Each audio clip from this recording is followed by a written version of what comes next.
Olá, Hungria, olá, Budapeste, olá, colegas europeus e amigos americanos. Muito obrigado por me receber. Permita-me pular para Matthew por um momento e mergulhar direto em um assunto que não é tão alegre, mas muito, muito necessário para discutir. Deixe-me explicar os últimos 7 dias na Europa. Esta semana, em Estocolmo, 3 mulheres idosas na casa dos 70 anos foram esfaqueadas em plena luz do dia nas ruas. Em Londres, 4 pessoas foram esfaqueadas num período de apenas 42 horas. Em Paris, centenas de imigrantes africanos saíram às ruas para se revoltarem. E em Brigolo, também em França, mais uma igreja foi totalmente incendiada. E isso, senhoras e senhores deputados, são apenas alguns incidentes ocorridos em apenas alguns dias no nosso belo continente. Mas todos sabemos que estes incidentes já não são incidentes. Se há uma coisa que é certa, é que sabemos, e os nossos governos também sabem, que existe uma ligação entre a migração em massa e o crime. Outro dia aconteceu na cidade holandesa de Dordrecht algo interessante. Anunciaram, e esta é uma pequena cidade dos Países Baixos, no meu país natal, que um novo centro de asilo será instalado naquela pequena cidade. E o que o município fez? Disseram que vamos oferecer aos cidadãos que vivem nas proximidades deste centro 1.000 euros para tomarem medidas adicionais de segurança. A nossa nova realidade na Europa consiste em frequentes violações, esfaqueamentos, assassinatos, tiroteios e até decapitações. Mas deixe-me ser claro sobre uma coisa. Isso não acontecia antes. Este é um problema recentemente importado. Samuel, Huntington previu isto há mais de 25 anos, quando escreveu e passa a citar no Novo Mundo da Migração em Massa: os conflitos mais difundidos, importantes e perigosos não serão entre as classes sociais. Eles não estarão entre os ricos e os pobres. Serão entre povos pertencentes a diferentes entidades culturais, guerras tribais e conflitos étnicos ocorrerão dentro das civilizações. Bem, cara, ele estava certo. E a pior parte é que nós, como sociedade, parecemos ter nos tornado indiferentes a isso. Quando outro menino ou menina branca morre nas mãos de um imigrante, podemos balançar a cabeça, soltar um suspiro, podemos até ficar com raiva por 1 minuto ou 2 e então continuar com nossas vidas. Oferecemos pensamentos e orações à família, mas nada muda. Senhoras e senhores, o que isso diz sobre nós? Este é o sinal. Esta é a resposta de uma sociedade que já desistiu. Uma sociedade que já aceitou a sua derrota. mas isso é verdade? Aceitamos realmente a nova realidade que os nossos líderes globalistas têm em mente para nós. Uma coisa eu sei com certeza, e é que se nada mudar, se não começarmos a lutar seriamente pelo nosso continente, pela nossa religião, pelo nosso povo, pelos nossos países, então este tempo em que vivemos irá por água abaixo. História como o momento em que as nações ocidentais já não tiveram de ser invadidas por exércitos hostis para serem conquistadas, desta vez ficará na história como o período em que o invasor foi ativamente convidado por uma elite corrupta.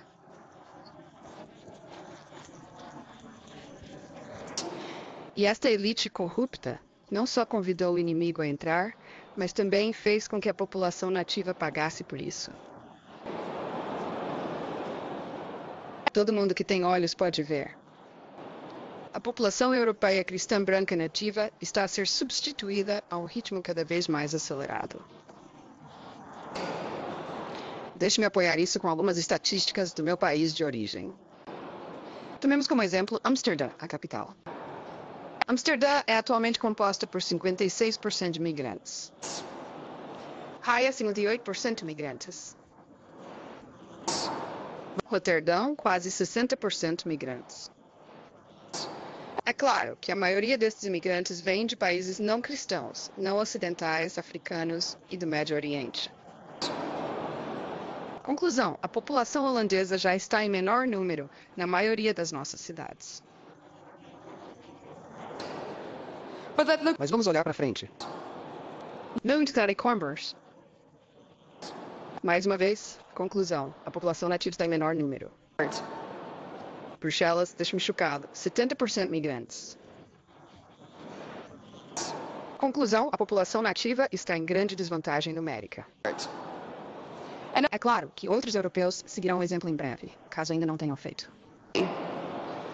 Então vou tirar a conclusão proibida aqui.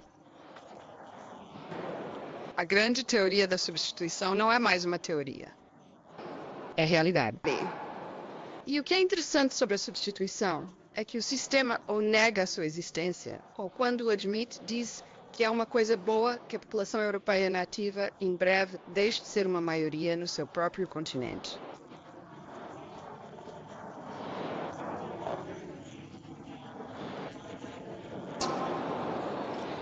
Desgraça nacional holandesa e apelidada de clima.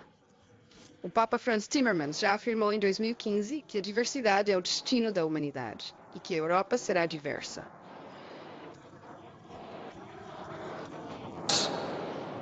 E é claro que agora acho que todos nós sabemos o que significam as palavras diversidade. Significa menos brancos, menos você. Imagine isso num país asiático ou africano. Imaginem os seus líderes regozijando-se pelo facto de o seu povo em breve deixar de ser a maioria no seu próprio país. Absolutamente impensável, inimaginável. Então, o que há de errado com nossos líderes? O sentimento subjacente ao que dizem é sempre o mesmo. Nosso establishment afirma que os brancos são maus e que nossa história é de alguma forma fundamentalmente diferente da dos outros. Consciente ou inconscientemente, eles absorveram as mentiras e os dogmas anti-brancos da teoria racial crítica neomarxista. É por isso que os totalitários em Bruxelas estão a tentar forçar o povo húngaro, uma nação soberana, a aceitar imigrantes, apesar de a população ter dito não e o governo também. Mas não se engane, a maioria do povo holandês também não pediu isso. Tal como Bruxelas está a forçar a Hungria a aceitar estas palavras dos imigrantes, eles estão agora a fazer o mesmo nas mais pequenas cidades dos Países Baixos. Nenhuma parte pode permanecer holandesa no sentido tradicional da palavra. Nem a Europa poderá permanecer europeia. E não é difícil entender o porquê. Se a velha Europa ainda existir em certos lugares e as pessoas conseguirem comparar a nova Europa com a antiga, e de repente preferirão a velha. É por isso que os eurocratas olham tanto a Hungria. E a mensagem deles é clara. Nosso modo de vida, nossa religião cristã, nossas nações devem desaparecer sem exceção. A sua visão do futuro é a Europa neoliberal irreconhecível, onde cada cidade se torna como Bruxelas. Feio, sujo, inseguro, sem coesão social, onde os edifícios estão constantemente em construção e parecem nunca terminar, e mesmo quando terminam, o resultado final é de alguma forma mais feio do que aquilo com que começaram. E o que nos resta? Um estado permanente de isolamento, confusão e desorientação. Senhoras e senhores, bem-vindos à nova ordem mundial.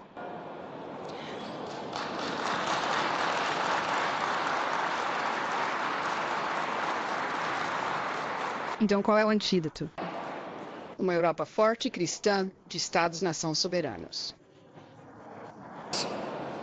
É por isso que precisamos de rejeitar abertamente a mentira de que o nacionalismo provoca a guerra.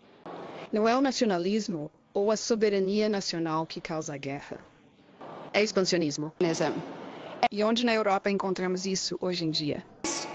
Num só lugar e num só lugar, Bruxelas.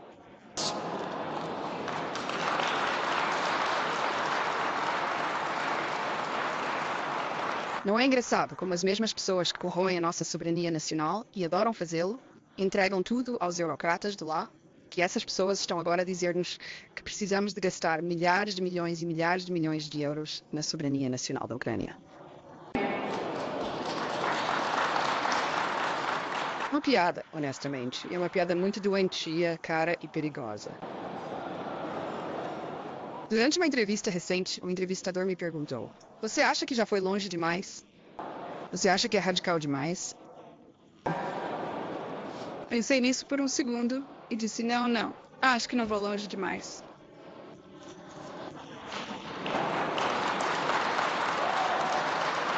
Em verdade, senhoras e senhores deputados, acredito que na Europa não avançamos o suficiente. Penso que se realmente pensarmos no ataque estrutural organizado à nossa civilização, não faremos o suficiente. Fazemos o suficiente para parar o ataque às nossas famílias, ao nosso continente, aos nossos países, à nossa religião? Quando ouvimos falar de outro assassinato, de outro esfaqueamento de uma criança inocente, fazemos o suficiente? Quando sabemos que a nossa soberania nacional foi entregue em menos de um século a Bruxelas, fazemos o suficiente? Quando ouvimos que as crianças cristãs na Alemanha estão agora a converter-se ao Islão para se adaptarem, será que fazemos o suficiente? Eu não acho. O Instituto Totalitário da União Europeia precisa de ser derrubado. Deixe ser claro, não acredito em reformas. Quando os alicerces da sua instituição estão podres, e é o caso de Bruxelas, vocês podem reconstruir a casa em cima dela à vontade, mas ainda assim ela irá ruir. Portanto, a única resposta é que a Torre de Babel precisa ser destruída.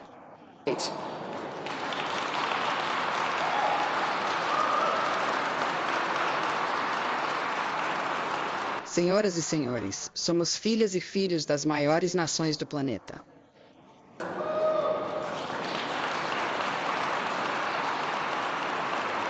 E precisamos nos perguntar, o que aconteceu conosco? De onde viemos e, mais importante, para onde vamos? Nossas elites declararam guerra contra nós e agora é hora de vestirmos toda a armadura de Deus, lutar e vencer. Muito obrigada.